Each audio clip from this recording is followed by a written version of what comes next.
Nothing tastes better than homegrown tomatoes. In this video, you will see a tasting compilation of Baker Creek tomatoes, my favorite staple tomato, and 2 farmers market tomatoes that caught my eye that I just had to taste for myself. Sit back and relax. Let's see if any of these 8 tomatoes pique your interest and make it onto your next seed list. But first,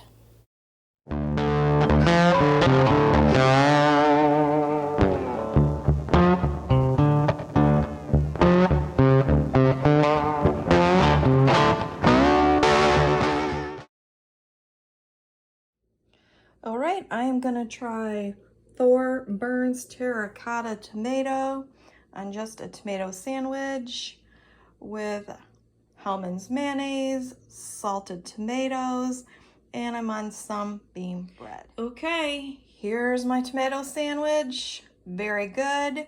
Also went for a caprese salad. Kind of stripped down, no balsamic vinegar, no basil. I wanted to see how it tastes all by itself. Fantastic tasting tomato. I cannot wait to grow these again.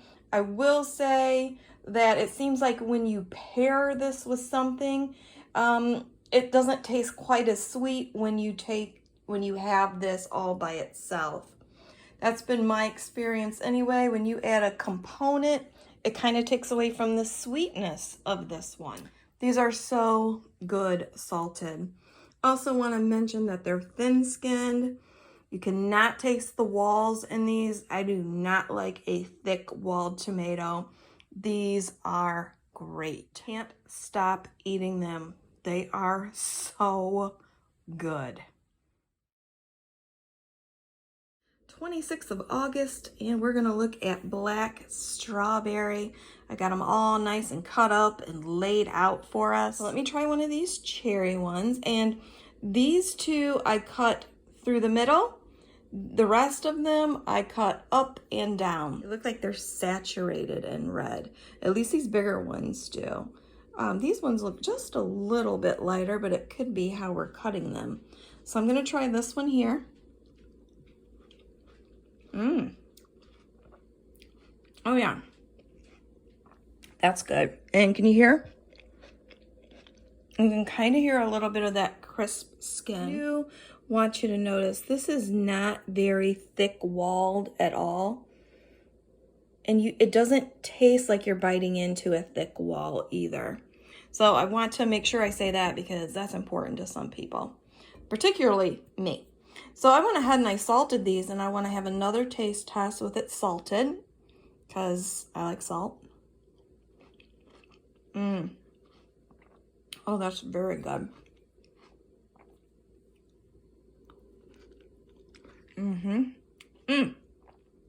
Ooh, that's the best with salt. All right. Now I'm going to come over here. I'm going to jump over to Prairie Fire.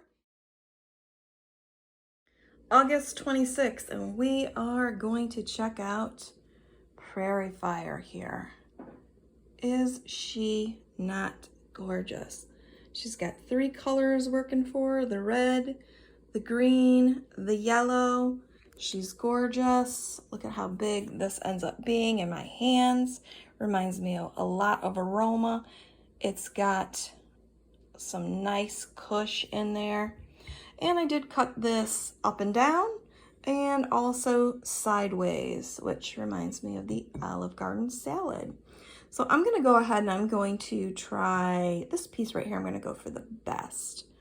Look at how gorgeous that is. The skin is gorgeous. You can also tell there's a little bit, especially right here, there's a lot of a thick wall right here, and you do taste that. So I'm going to try it this way. Oh yeah, that is so good. Okay, let me try this. And first I'm going to try this thick wall first.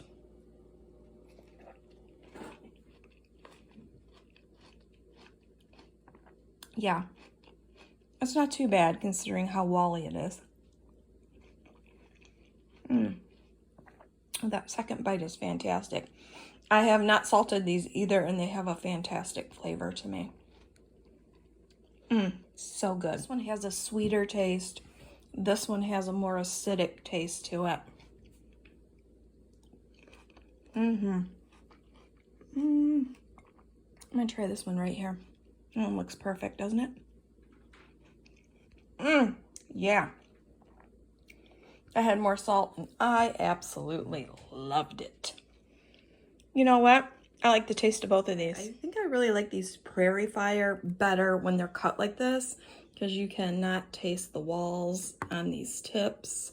So I like that a lot better. Also, did you see how juicy this black strawberry was? This is the one that I had the shoulder cut out of it. It is so juicy, you guys. Okay, I needed some nachos. And I'm gonna put the rest of what's on that cutting board on top of here. It's gonna pretty much be a tomato nacho. I'm super, super excited. Okay, so this one, more acidy. This one, more sweet notes. Okay, we're gonna have salad. Doesn't that look fantastic? With all 4 of these in here are blue cream berries, which are right here, our black strawberry, which is right here to the side, Paul Robeson, which we haven't officially tasted on this video yet, but I had one small one I didn't want to waste. But I'm gonna wait till we have a bigger one so I can, you know, represent this one fairly. And Prairie Fire, which is right here and chunked up right here. It's gonna be fantastic. All 4 different flavors in a medley. Now I'm going to use Prairie Fire, and I just took 2, and I took the ones that were split. No big deal to me. Cut them along that split. I've got the crispy bacon because these are so sturdy and thick-walled. I didn't want to fight against the bacon and the tomato. And I'm going to put some mayo on 1 slice of bread, so I'm just going to have a half sandwich. I don't really think, now that I'm looking at this, I'm gonna need all 4 of these pieces. Okay, that was very sweet. You could taste that sweetness over the bacon. And it was so juicy. I did make a little bit of a mess, and I only needed to use 2 of those pieces on a slant.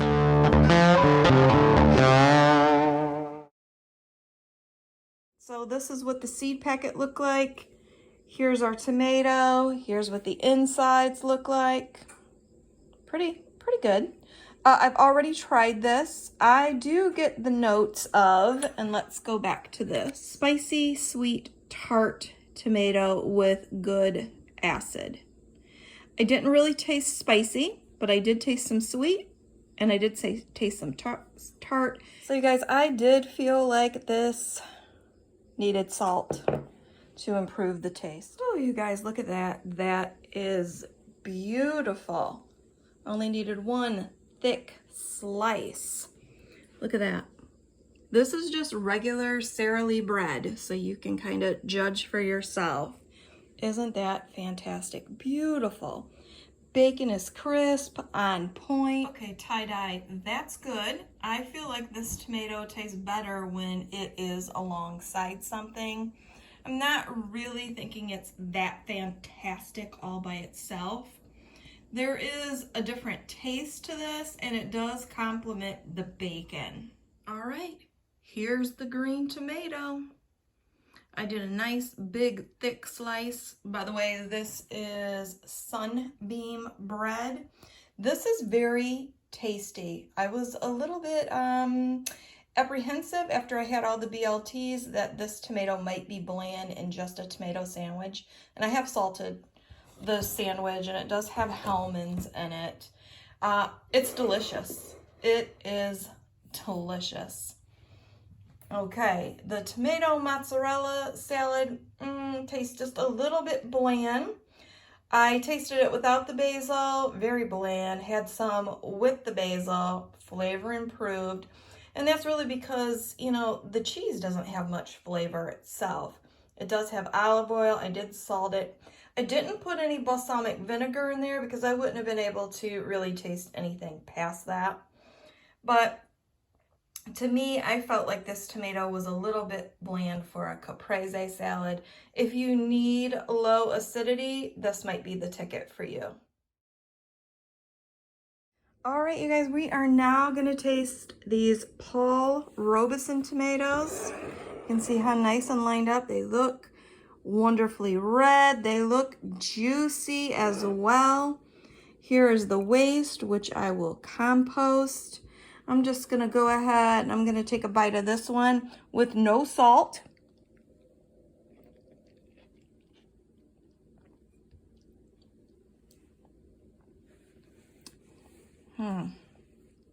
That's a very intense tomato flavor. Now let's try a little bit of salt here. And I want an intense tomato flavor, just to be clear.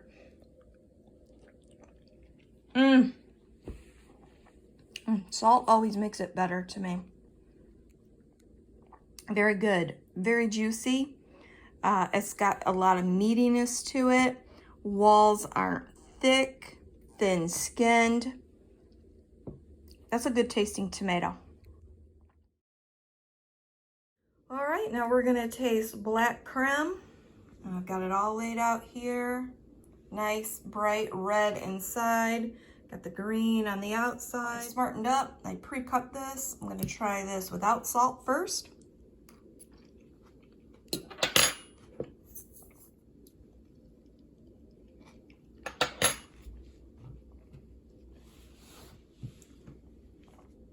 Okay, that's good. Looking here at Paul Robeson, just as flavorful. Okay, excellent. Guys, both of these are winners. This looks bigger. This just happened to be a bigger Paul Robeson that I picked. I usually get humongous black Krims. This is what was available right now at the time. Making myself a late night snack out of this Paul Robeson tomato. Making a little caprese salad. Can you see how gorgeous that is? It just looks saturated, like a deep green red. Oh, it's gorgeous looking inside. Absolutely gorgeous. Guys, I'm gonna have a tomato sandwich with Paul Robeson. Can you see how beautiful and dark that is? All right, this was delicious. This was delicious. Yeah, I can't really taste the difference between Paul Robeson and black Krim, and I am ecstatic about a black Krim tomato. They both have that smoky quality to them.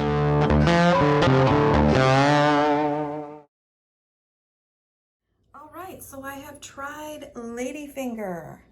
She is incredibly tough and thick-walled. I really see no reason to save her seeds or to even investigate if she is an heirloom or a hybrid. I'm gonna take a full one. I'm gonna let you listen to how this is gonna go.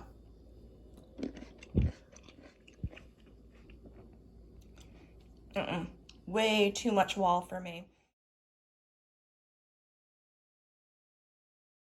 All right, so I have already tasted a little bit of this and it was immediately mildly sweet. I'm excited about this one. Without a doubt, this is delicious. It is named appropriately. Excellent tomato sandwich. Wonderful flavor. Huge, heirloom. They're supposed to be prolific, but I'll see for myself when I grow them for myself. Thank you so much for watching, and I invite you again to subscribe, as I have been gardening for over 40 years and have a lot to teach, show, grow, review, experiment with, and my favorite, a specific variety everything deep dive. So let's try new things together, mix it up, and have a glorious day.